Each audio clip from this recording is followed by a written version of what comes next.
আসসালামু আলাইকুম প্রিভিয়ার্স video solution 24 চ্যানেলের পক্ষ থেকে আমি মোহাম্মদ আনসার আপনাদের জানাই স্বাগতম।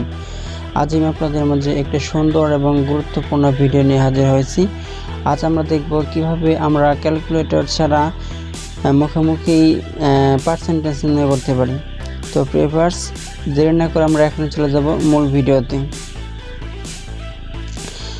প্রথম টেকনিকটি হচ্ছে, যদি দুটি সংখ্যার এককের গড়ে শূন্য থাকে তাহলে উভয় সংখ্যার শূন্য বাদ দিয়ে বাকি সংখ্যাগুলো গুণ করলেই ফল বের হবে। অর্থাৎ যদি দুটি সংখ্যা থাকে, যেমন 90 এবং 20, 90-এর 20%, এখানে দুটো সংখ্যারই এককের গড়ে সংখ্যা শূন্য রয়েছে, উভয় সংখ্যারই শূন্য বাদ দিয়ে 9 এবং 2 গুণ করলেই 90-এর 20% বের হয়ে যাবে। 9 দুগুণে 18, অর্থাৎ 90-এর 20% হবে 18। এরকমভাবে আমরা যে কোনো সংখ্যার পার্সেন্টেজ নির্ণয় করতে পারবো যদি সবগুলো সংখ্যারই এককের সংখ্যা শূন্য হয়। টেকনিক 2 হচ্ছে, যদি দুটি সংখ্যার মধ্যে একটিতে এককের গড়ে শূন্য থাকে তাহলে ওই শূন্যটা বাদ দিতে হবে এবং যে সংখ্যায় শূন্য নেই তার এককের গড়ের আগে একটি দশমিক বসাতে হবে, আর বাকি কাজগুলো পূর্বেরটার মতোই। এখন আমরা দেখব যে কিভাবে আমরা এরকমভাবে পার্সেন্টেজ নির্ণয় করব। আপনারা স্ক্রিনে দেখতে পাচ্ছেন 65-70%। এখানে একটিতে এককের গড়ে শূন্য রয়েছে আর একটিতে শূন্য নেই, এজন্য 65-এর এককের গড়ে 5 রয়েছে, এখানে 5-এর পূর্বে একটি দশমিক বসাবো এবং 70-এর শূন্য বাদ দিয়ে 7 দিয়ে গুণ করলেই পার্সেন্টেজ বের হয়ে যাবে।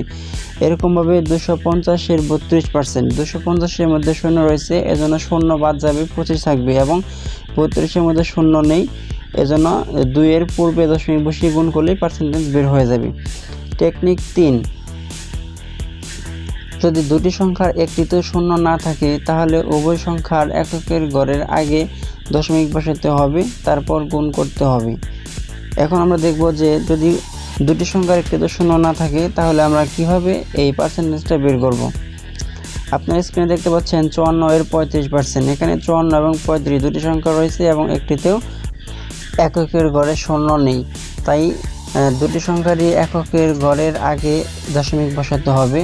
যেমন 54-এর এককের গড়ে 4 রয়েছে, 4-এর পূর্বে দশমিক বসালে হবে 5.4 এবং 35-এর এককের গড়ে 5 রয়েছে, 5-এর আগে দশমিক বসালে হবে 3.5।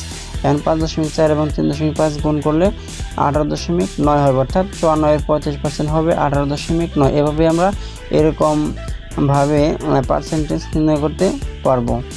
আরেকটি উদাহরণ হচ্ছে 245-এর 245%। এখানেও দুটি সংখ্যা রয়েছে এবং একটিতে শূন্য নেই, এজন্য দুটি সংখ্যারই এককের গড়ের আগে দশমিক বসাতে হবে। তাহলে 24.5 × 24.5 গুণ করলে হবে 60.025। এরকমভাবে আমরা যে কোনো সংখ্যারই পার্সেন্টেজ খুব সহজেই নির্ণয় করতে পারবো ক্যালকুলেটর ব্যবহার করা ছাড়াই।